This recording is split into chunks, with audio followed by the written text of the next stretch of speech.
Estamos de volta com o Nordeste Acontece e eu recebo aqui no estúdio o secretário de Controle Externo do Tribunal de Contas do Estado, Anderson Brito. Secretário, boa noite, bem-vindo. Boa noite, Ana Ruth, boa noite a todos os telespectadores.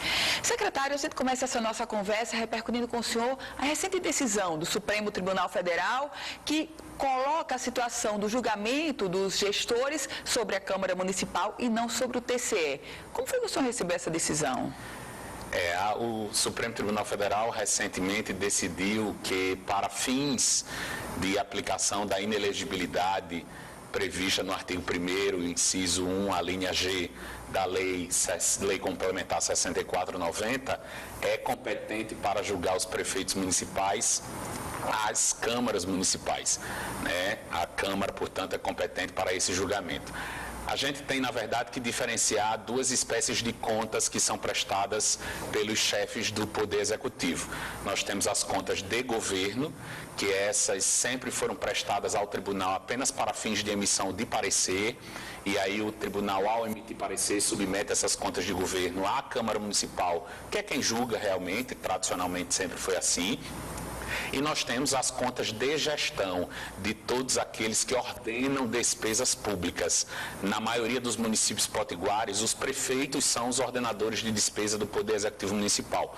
Poucos são os municípios potiguares em que os secretários municipais ordenam despesas. E aí, na condição de ordenador de despesa, o prefeito presta conta de gestão. Essa tradicionalmente julgada pelo Tribunal de Contas, implicando multa ao gestor, ressarcimento erário e outras sanções previstas em lei. O Supremo, na verdade, quando definiu a tese nesse julgamento, ele apenas definiu a tese no que tange à inelegibilidade. Ele disse, olha, para que eles sejam considerados inelegíveis, tanto as contas de governo quanto as contas de gestão terão que ser apreciadas pelas câmaras municipais.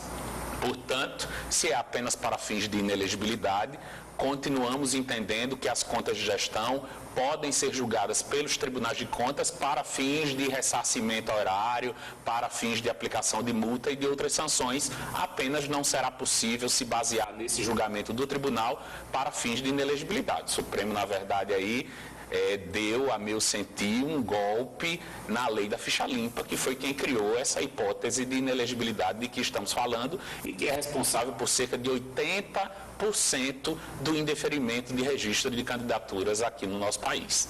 Secretário, outro assunto, e aí o Tribunal de Contas do Estado do Rio Grande do Norte vem fazendo um trabalho muito criterioso com relação aos reajustes concedidos pelas câmaras municipais, reajustes que serão válidos apenas para 2017. Muito se foi comentado, debatido e, por que não dizer, gerou uma polêmica na imprensa. É legal a Câmara Municipal conceder reajuste de 80%, de 100%, como ocorreu no Rio Grande do Norte? Veja, o trabalho, o levantamento que foi realizado pelo Tribunal de Contas, Ana Ruth, ele não levou em consideração o percentual de reajuste que foi dado, até porque a Constituição Federal, ela não traz uma norma que diga, só pode dar um reajuste de 10%, ou de 20%, ou de 80%, ou de 100%, ela não diz isso.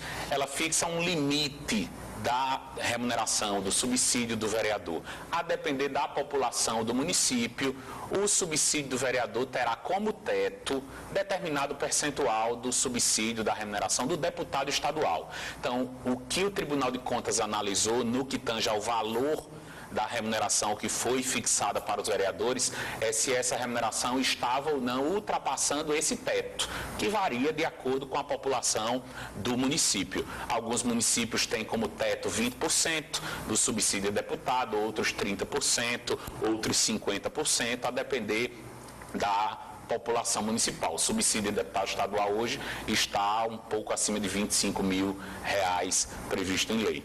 Outras irregularidades também foram constatadas. Nós fizemos a análise de 60 atos normativos, entre leis e resoluções, que foram recentemente editadas pelas câmaras municipais e abrimos 55 representações do corpo técnico do Tribunal de Contas do Estado contra leis ou resoluções que continham alguma espécie de inconstitucionalidade, alguma ofensa, portanto, às normas constitucionais que balizam, que fixam, que ditam como deve ser observada essa remuneração dos agentes políticos. Além desse teto, nós verificamos em várias leis ou atos normativos que foi incluído um gatilho, como nós chamamos, ou seja, à medida que houver aumento do subsídio do deputado estadual, também aumentaria o subsídio do vereador, o que não se permite, porque, como você mesma falou, a remuneração do vereador ela tem que ser fixada numa legislatura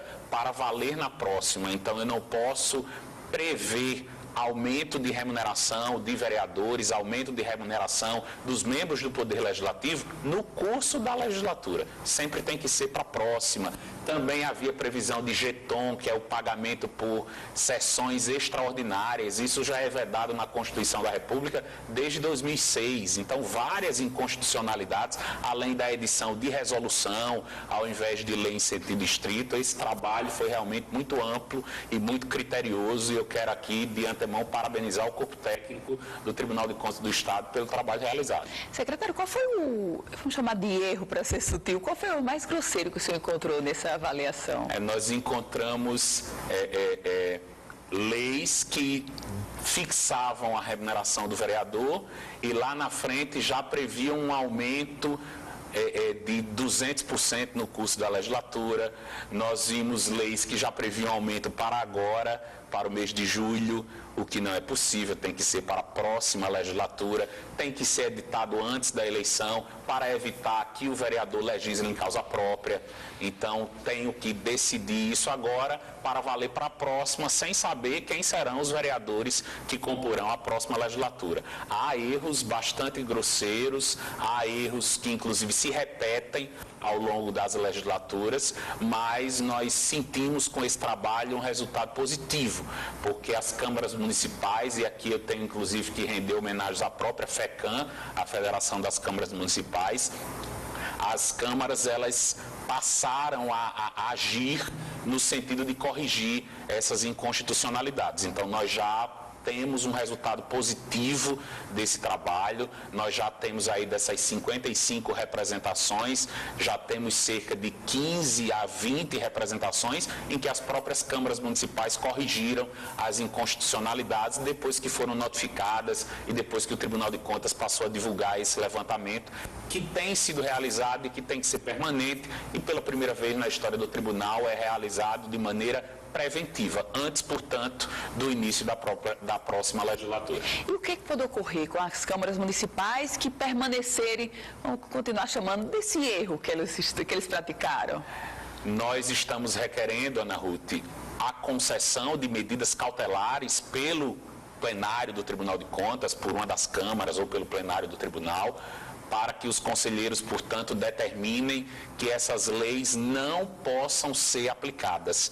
Portanto, que essas leis não venham a ferir a Constituição Federal a partir da próxima legislatura. E se, eventualmente, o presidente da Câmara Municipal, diante de uma ordem do tribunal, efetuar pagamentos eivados de inconstitucionalidade, pagamentos, portanto, que ofendem a Constituição Federal, além dele ter suas contas reprovadas, além de ele sofrer multa, terá seu nome incluído na próxima lista de gestores com contas reprovadas pelo tribunal, lista essa que não foi afetada pela decisão do Supremo Tribunal Federal, uma vez que nós estamos falando de contas prestadas pelo chefe do Poder Legislativo.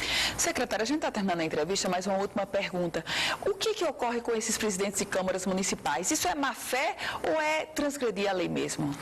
Em algumas situações, Ana Ruth, nós verificamos que há uma falta até de assessoria técnica das câmaras municipais. A má-fé, entretanto, ela não pode ser presumida.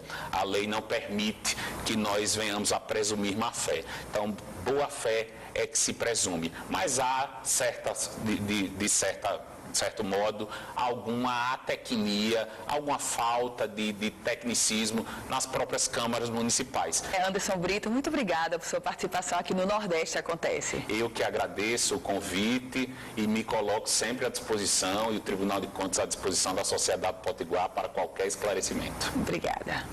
Se você quiser rever essa entrevista completa, é só acessar www.politicaemfoco.com, um site especializado na política do Rio Grande do Norte e do Brasil. O Nordeste Acontece vai ficando por aqui. Você acompanha agora o Jornal da Band. A gente volta segunda-feira, nesse mesmo horário, aqui na Band. Ótima noite para você, bom final de semana.